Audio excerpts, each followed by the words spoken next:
जी welcome back. एक मरतबा फिर से सच सवेरा में आपको कहेंगे खुश आमदीद। हम गुफ्तगू करें खिदमत खल्क के जज्बे के हवाले से और ये माशरे में इस्तेहकाम का बाइस किस तरह से बनता है, एक माशरे में बैलेंस क्रिएट करने के लिए कितना ज़रूरी है कि हम खिदमत खल्क के जज्बे को उजागर करें। इसके साथ साथ नमूदो नुमाइश पर बात करेंगे कि ये वक्त की अहम ज़रूरत है या फिर इंसान अपने लिए ख़ुद मुश्किलात का अंबार इकट्ठा करता है, क्यों नमूदो नुमाइश में पड़ता है, क्यों शो ऑफ का कल्चर हम देखते हैं कि हमारे इर्द गिर्द बहुत ज़्यादा तेज़ी से प्रमोट हो रहा है, इसकी क्या रीज़न है और इसको कैसे कंट्रोल किया जा सकता है, इस पर भी अपने तीनों मेहमानों से बात करेंगे। स्टूडियोज़ में हमारे साथ मौजूद हैं जी ख्वाजा सैफुर रहमान साहब, captain retired doctor Iftikhar Haider साहब और फरीहा जाफर बाजवा, जिनसे हम इन टॉपिक से रिलेटेड गुफ्तगू करें। ब्रेक पर जाने से कबल फरीहा से बात हुई थी, उन्हीं से रिक्वेस्ट करेंगे कि वो अपनी बात को मुकम्मल करें। जी फरीहा। जी हम बात कर रहे थे वही पाकिस्तान में ख़ानदानी निज़ाम और फिर मोहल्ला कल्चर, जिसे हम बहुत से लोग नापसंद भी करते हैं, लेकिन वही जो बात है कि एटलीस्ट जब आप अपने मोहल्ले के पार्क्स में जाते हैं तो आपको पता चलता है कि आज अगर आप मिल के वॉक कर रहे हैं कि आज कौन नहीं है, आज कौन नहीं आया, किसके घर में क्या प्रॉब्लम्स चल रही हैं।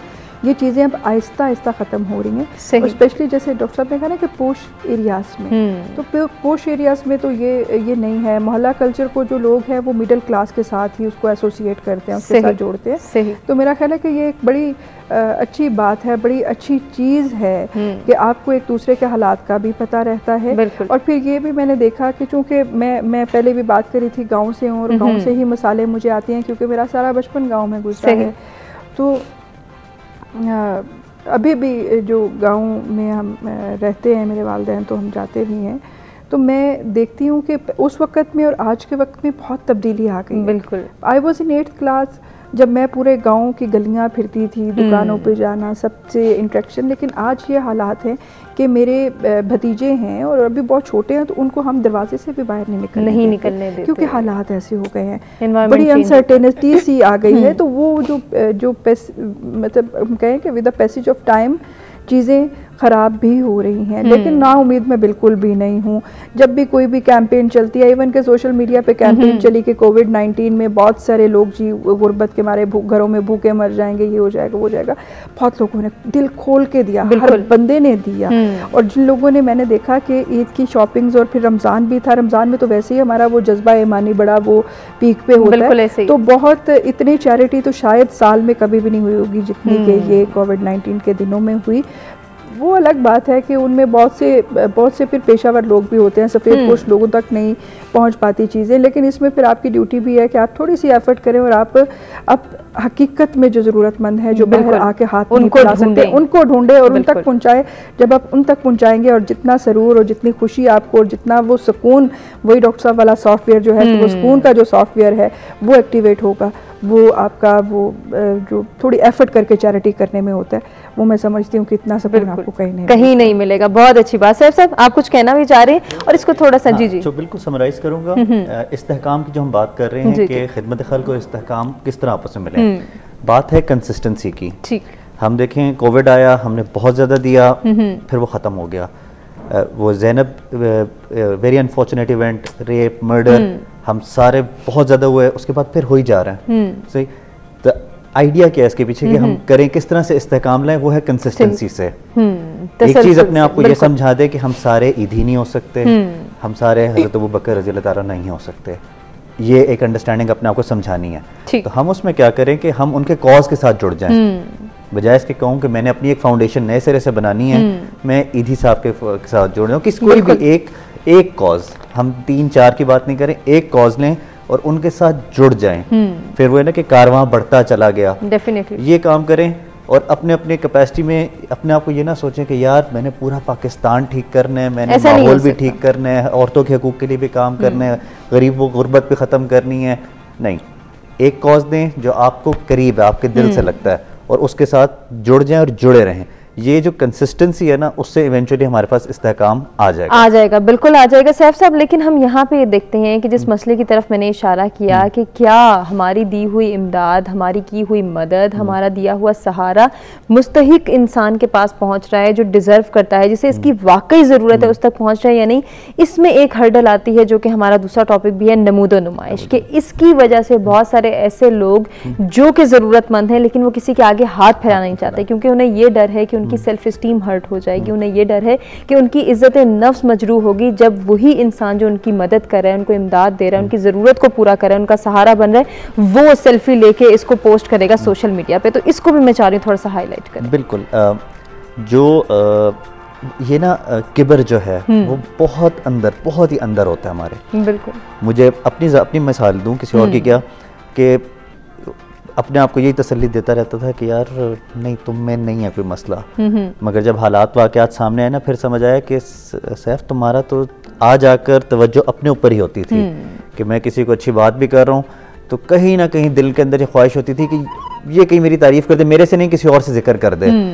तो ये जो एक हमारे अंदर की और रूहानी बीमारियाँ ना, उससे ये नमूदो नुमाइश पैदा हो रही है, उससे कि मैं 4 लोगों को बताऊं, 6 लोगों को बताऊं, प्रमोट करें। अब मगर मैं उसमें हर किसी को इसमें नहीं गर्दानता। कुछ लोग हैं वो बड़ा जेन्युइनली लोगों से इकट्ठा करके वो फैलाते हैं, ठीक है। जैसा TCF की बात है कि मेरी बहन करती हैं, क्या नाम है उसका, रौनक कायनात के नाम से, तो वो बड़ा डेडिकेटेडली 1-1 रुपए का हिसाब रखते हैं, लोगों को बताते हैं कि किधर गया। तो इसमें फिर बात जाके बात है कि सेल्फ अकाउंटेबिलिटी हमने करनी है कि मैं कोई भी काम किसके लिए कर रहा हूँ। बिल्कुल, ये एहसास जिम्मेदारी जो है वो डेवलप करना हम सबकी जरूरत भी है। इसमें आखिरी बात बस कहूँगा, जो TCF को अगर आप देखें ना, तो TCF में आपको लोगों के नाम ही नहीं पता लगते कि कौन लोग थे जिन्होंने शुरू किया। क्यों? क्योंकि उनका मकसद जुड़ा हुआ है, उनको ये नहीं है कि मेरा नाम आ गया है। ज़ैनब अलर्ट है, वो वॉलंटियर्स ने लाखों रुपए लगा के वो ऐप बनाई है, सही पता भी नहीं है किसी को कि वो कौन लोग हैं। तो ये है कि वो उनका मकसद के साथ कितने इखलास के साथ वो जुड़े हुए हैं। यही वो हकीकी जज्बा है जिसकी इस वक्त हमारे माशरे को ज़रूरत है। और नाज़रीन, जिस तरह कि अब्दुल सत्तार ईदी साहब के हवाले से बात कर रहे हैं, उनका आज यौम वफ़ात भी है, तो इसके हवाले से हमारी टीम ने खुसूसी रिपोर्ट तैयार की। आइए वो रिपोर्ट देखते हैं।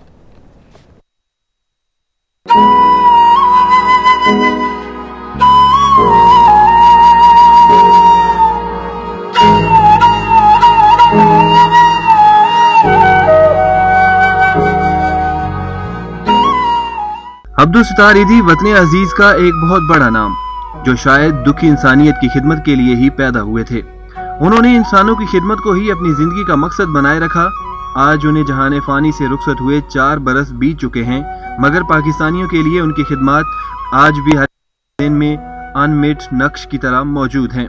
उन्होंने रंग व नस्ल से बालातर होकर दुखी इंसानियत की मिसाली खिदमत की। ईदी साहब एक सादा मिजाज और लाजवाल किरदार के मालिक थे।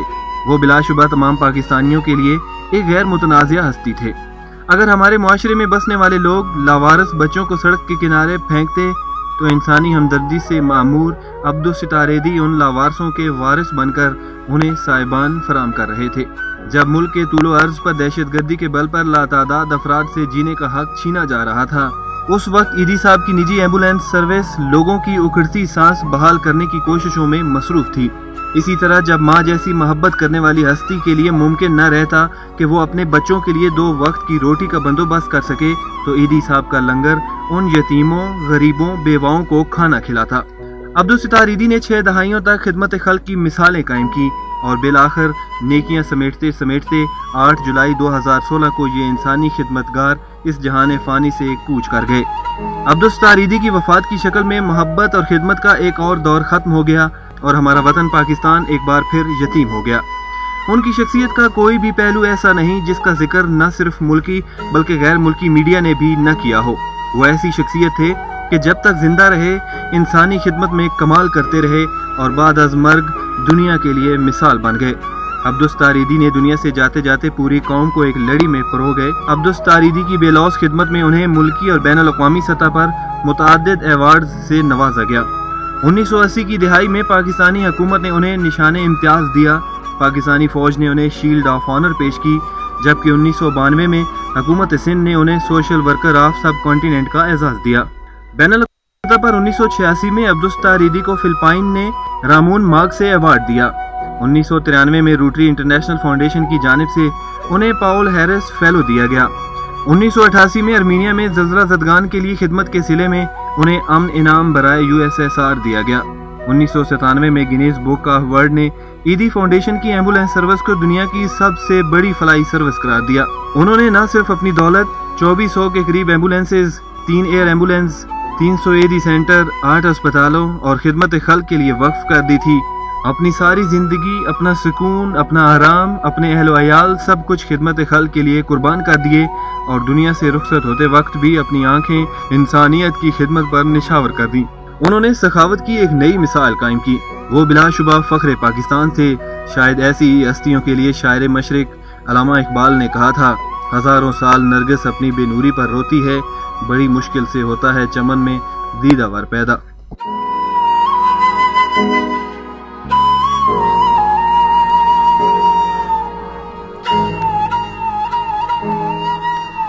जी नाज़रीन, अब्दुल सत्तार ईदी साहब की बेलौस खिदमात पर हम भी उनको खराज तहसीन पेश करते हैं, सलाम पेश करते हैं, खराज अकीदत पेश करते हैं और हम इस कार खैर का हिस्सा कैसे बन सकते हैं, अपने हिस्से की शम्मा कैसे रोशन कर सकते हैं, अपनी रिस्पॉन्सिबिलिटीज़ को कैसे समझ सकते हैं। अपने तीनों मेहमानों से इस हवाले से जानना चाहूँगी। डॉक्टर साहब, आपसे स्टार्ट लेना चाहूँगी कि हमने अपनी रिस्पॉन्सिबिलिटीज़ को समझना है, नमूदो नुमाइश में नहीं पड़ना, बल्कि हकीकी मकसद को सामने रखते हुए दूसरों की मदद करनी है। जी, इसकी मिसाल मैं इस तरह से दूंगा कि हज़रत सलमान अलैहिस्सलाम के दौर में हज़रत सलमान अलैहिस्सलाम ने मलका सबा को जब दीन की दावत दी, तो क्योंकि मलका सबा जो है वो सूरज की पुजारी थी और उनकी पूरी कौम भी, तो वो ऐसे आलीशान महल में रहती थी जिनकी हर खिड़की से सूरज नज़र आता था। तो हज़रत सलमान अलैहिस्सलाम ने उनको दावत दी, तो उनके लिए पहले एक ऐसा महल तैयार करवाया कि जब मलका सबा उस महल में दाखिल हुई तो उसके जो फर्श था वो इतना शफाफ शीशे का था कि उनको लगा कि यहाँ पानी है, तो उन्होंने अपने पांचे ऊंचे कर लिए। तो देखें, इस मिसाल से हमें एक ये दर्स मिलता है कि ये हमें ख़ुद पता होता है कि हम नमूदो नुमाइश कर रहे हैं या हकीकी मायनों में जो वक्त की ज़रूरत है उस पर ख़र्च कर रहे हैं। ठीक है, महल तो ताज महल भी बना, लेकिन उसका जो मसरफ़ था वो कुछ और था। सही, वो उसका मसरफ़ जो इम्प्रेस करना था किसी और चीज़ के लिए इम्प्रेस करना था। और जबकि ये इतनी बड़ी मिसाल है, बल्कि मलका सबा का जिक्र जो है वो कुरान पाक में भी है। तो देखें, बात यह है कि ये हमें खुद से मालूम होता है कि जो हम कर रहे हैं वो सही कर रहे हैं या गलत कर रहे हैं। इंसान के अपने अंदर एक ऐसा पैरामीटर है, अपने ऐसा एक स्टडी सेंटर है जो इंसान के अंदर मौजूद है, वो इंसान को खुद बताता है कि वो सही कर रहा है या गलत कर रहा है। हाँ, शैतान हमें ज़रूर जो है ना वो बहलाए रखता है कि नहीं चलो कोई बात नहीं, तुम कर लो, एक दफ़ा कर लो फिर आंदा ना करना, एक दफ़ा ये फजूल खर्ची कर लो, आंदा ना करना, पर आखिरी दफ़ा कर लो फिर ना करना, नहीं तुम तो बाकियों से हटके हो तो तुम ये कर लो। तो ये है कि ये हमें सबसे पहले तो अपने आप को समझाना चाहिए कि हम खुद क्या कर रहे हैं। हम अपने घर से अगर हम शुरू करें तो हम सास अपने लिए कुछ पसंद करती है, अपनी बेटी के लिए कुछ पसंद करती है, अपनी बहू के लिए कुछ पसंद करती है। ठीक है, हम ऑफिस में देख लें तो बॉस अपने लिए खुद कुछ पसंद करता है, दूसरों के लिए खुद पसंद करता है। सही। तो ये जो है ना, ये जो डबल स्टैंडर्ड है ना, ये हमारे लिए नुकसान का बायस है। यकीनन। तो हमें ये चाहिए कि हम जो इंतहाई वक्त की ज़रूरत हो वो हम करें और जो नहीं ज़रूरत उसको हम छोड़ दें। देखें, नमूदो नुमाइश में और हमने किफ़ायत शारी में बहुत ज़्यादा दरमियान में बहुत ज़्यादा डिफरेंस है। बिल्कुल है। तो मैं मेडिकल की एक छोटी सी मिसाल दूंगा कि जैसे विटामिन डी की जो रेफरेंस रेंज है, जो नॉर्मली वो है वो कहते हैं 30 है, और जो इंटॉक्सिक है 150 है। तो 130 और 150 के दरमियान बहुत there is a mild difference ना। इस तरह जो है ना वो नमूदो नुमाइश और जो है वो हकीकी जो उसकी ज़रूरत है उसके बीच में बहुत फ़र्क है। तो वो फ़र्क हम खुद ही महसूस कर सकते हैं, वो हम खुद ही उसके जज हैं। हमें खुद पता है कि हम इसको कैसे कंट्रोल कर सकते हैं, ये मुझे करना चाहिए या नहीं करना चाहिए। कुछ लोगों ने ऐसा किया है कि इतनी ज़्यादा कंजूसी कर ली, इतना बुखल हमारे अपने कई बहुत जानने वालों में है कि पूरी ज़िंदगी कमाते रहे, ना अपनों पर खर्च किया, ना गैरों पे खर्च किया, ना दीन पे खर्च किया, ना दुनिया पे खर्च किया, उधर ही छोड़ के चले जाएंगे और उनके जाने के बाद उन पैसों पे झगड़े होंगे। तो कुछ ऐसे लोग हैं कि वो जितनी उनकी इस्तात नहीं होती उससे बढ़ के खर्च कर लेते हैं और परेशान हो जाते हैं। तो इसलिए अल्लाह ताला ने कुरान पाक में कहना है कि ईमान वालों दरमियानी रास्ता जो है ना वो इख्तियार करो, मैंने रवि इख्तियार करो और हद से तजावुज़ ना करो। तो हम हर बात में हद से तजावुज़ कर जाते हैं। शायद कि हम जज्बाती कौम है, इस वजह से हम हद से तजावुज़ कर जाते हैं। तो ये तरबियत तो बेसिकली बहुत शुरू से ही हमें तरबियत करनी चाहिए। मैंने बड़े अच्छे एक मोटिवेटर से सुना कि हम 7 साल तक जो बच्चे को सिखाते हैं ना, तो बस 7 साल के बाद वो सब उसने वही करना है, आप जो मर्जी उसको बाद में उसको चेंज करते रहे, आप उसको साइकोलॉजी भी यही कहती है कि 7 साल में एक बच्चे की पर्सनैलिटी डेवलप हो चुकी होती है, सिर्फ उसने बाद में जाके प्रैक्टिस करनी, बस बाद में उसकी चीज़ों को निखरना होता है। तो 7 साल तक हम उनको ये जो अगर सिखाएं ना, ये देखें वो थोड़ा टाइम होता है, तो ये 7 साल तक हम उनको सिखाएं तो आगे ताकि वो माशरे में बेहतरीन जो है वो किरदार अदा कर सके। बहुत खूबसूरत बात। जी फरिया, क्या कहना चाहेंगी ख़वातीन के हवाले से? अगर स्पेशली बात की जाए तो कहा जाता है ख़वातीन नमूदो नुमाइश में खासा जो है वो प्रोमिनेंट हैं, क्या इस बात से आप मुत्तफ़िक हैं, और अगर हैं तो फिर हमने किस तरह से कंट्रोल करना है? जी मैं ये कहूँगी कि सिर्फ नमूदो नुमाइश को ख़वातीन के साथ ना जोड़ें। आज के ज़माने में ये ख़वातीन के फ़ैशन के हवाले से मोस्टली बात की जाती है कि ये बहुत नमूदो नुमाइश या कुछ ले लिया तो वो अब सबको दिखाना है, फ्रेंड्स को, कॉलीग्स को। तो अब ये इंस्टिंक्ट जो है ये अब मर्दों में भी उतना ही है। अगर आप देखते हैं, आप किसी भी मॉल में चले जाएं, जितने ब्रांड्स आपको लेडीज़ के मिलेंगे अब उतने ही ब्रांड्स ऑलमोस्ट आपको जेंट्स के भी मिलेंगे।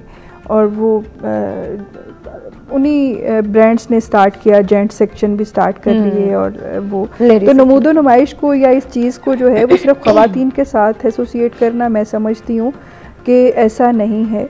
और समहाउ अब ये चीज़ बंदों में भी, मर्दों में भी डेवलप हो चुकी है। अब ये जो बात है ना कि नमूदो नुमाइश जो है वो वक्त की ज़रूरत है या फिर मुश्किलात का अंबार है, तो मैं ये समझती हूँ जैसे डॉक्टर साहब ने कहा कि मियाना रवि बैलेंस उससे वो कहीं हमसे गुम हो गया है।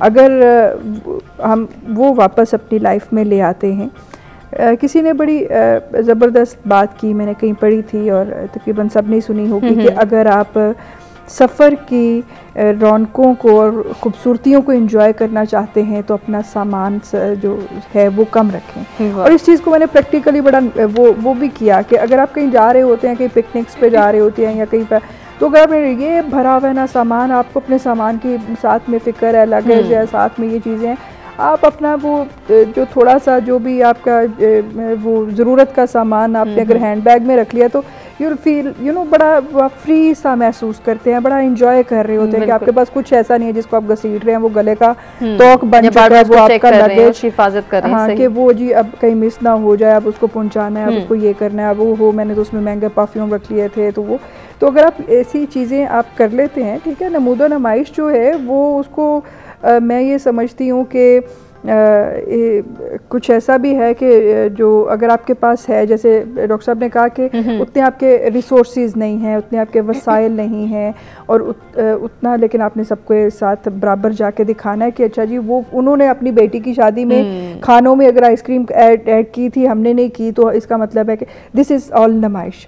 आप अपनी चादर देखो। ये जो कहा जाता था ना बचपन में, वो जो हमें कहते थे जी चादर देख के पाँव फैलाओ, तो वो ये तो इस पे जी मुहावरे बनाएं और इस पे ये करें। आज भी वो उर्दू की टेक्स्ट बुक में बच्चों को गवर्नमेंट स्कूल्स में, बल्कि दूसरे स्कूल्स में भी ये पढ़ाया जाता है, लेकिन उसका मानी हमें नहीं अब पता चलता कि वो चादर दे के पाँव फैलाना क्या है। वो चादर दे के पाँव फैलाना ये है कि भी अगर मैं और आप हैं, आपके रिसोर्सेज माशाल्लाह बहुत अच्छे होंगे, लेकिन आप चूँकि आप इतना वो स्पेंड कर रही हैं, तो मुझे भी ये देखना है कि अच्छा मैंने आपको कॉपी नहीं करना, मैंने अपने रिसोर्सेज देखने हैं, अपनी चीज़ें देखनी है। और बात वही है कि ये तब्दीली ओवरनाइट नहीं आएगी। ये जो अब चीज़ें ख़राब होती जा रही हैं वो इसलिए होती जा रही हैं कि माँ बाप के पास इतना टाइम नहीं है, दोनों घर से बाहर कमाने में लगे हुए हैं। बच्चे जो हैं वो आपके या तो वाया के पास हैं या ड्राइवर्स के रहमो करम पे हैं। आप उनको 7 साल तक आप उनको बताओ, या डे केयर्स में हमने डाले होते हैं, डे केयर्स में बहुत अच्छे डे केयर सेंटर्स भी हों तो भी वहाँ पे बच्चे ज़्यादा होते हैं, हर बच्चे पे एक आया वो नहीं रख सकते हैं। तो वो कैसे उनको वो ये चीज़ें, और ये जो चीज़ें हमारी नानियाँ दादियाँ हमें बताती थी, घरों में फूफियाँ खाला अम्मी हमें बताया करती थी कि बेटा ये चीज़, तो वो 7 साल तक जो बच्चे का माइंड लॉक हो गया है, तो वही चीज़ है ना कि बाद में उसने उसी चीज़ को जो है वो उसको प्रैक्टिस करनी है, डेफिनेटली ऐसे ही हमने उसी तरबियत के तरीक़ेकार को रिवाइव करना है। फरिया, इसको अपने मैसेज में जल्दी से कंक्लूड कर दीजिए। तो मैं ये कहूँगी कि जैसे आज के दोनों टॉपिक्स को एक ही उसमें मैं कंक्लूड करती हूँ कि खिदमत खलक ज़रूर करें, लेकिन उसकी नमूदो नुमाइश बिल्कुल ना करें। ये ना करें कि आपकी उस नमूदो नुमाइश से कितने लोगों के दिल मजरूह होंगे, जज्बात मजरूह होंगे।